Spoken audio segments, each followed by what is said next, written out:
There's a lot of misinformation flying around out there on the internet.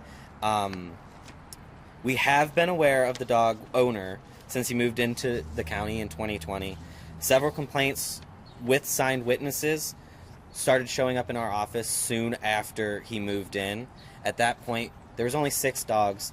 They were being kept outside and they were living outside, but he was keeping them, taking care of them within the standards of the law. So at that point, there wasn't any action that could be taken on him.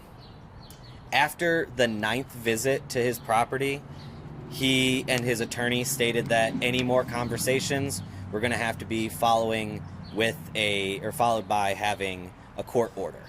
In order to get a court order, we have to have probable cause, we have to have witnesses, and we have to have evidence.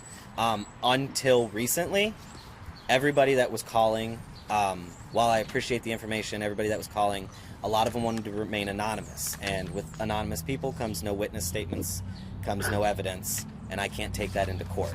So actually, on Friday, I got a call from a concerned citizen that drove by.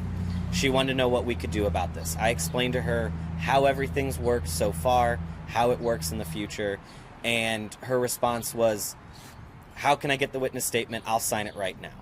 I got that witness statement back from her within 30 minutes. At that point, it was roughly 4:30, maybe 5 o'clock on Friday.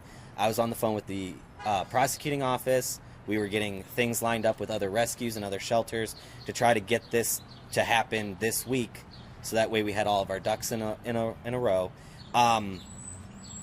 It just so happened that the video that went viral went on Saturday, in between when I was getting my stuff together and when we were actually able to act.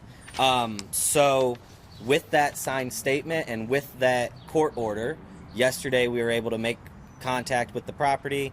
The owner was not on the scene.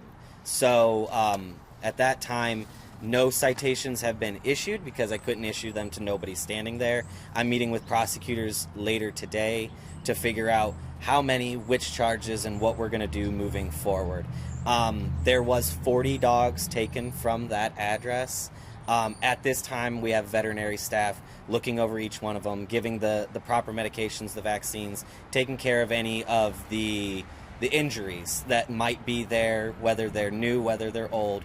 That way we can better document and we know what we're doing moving forward going into court.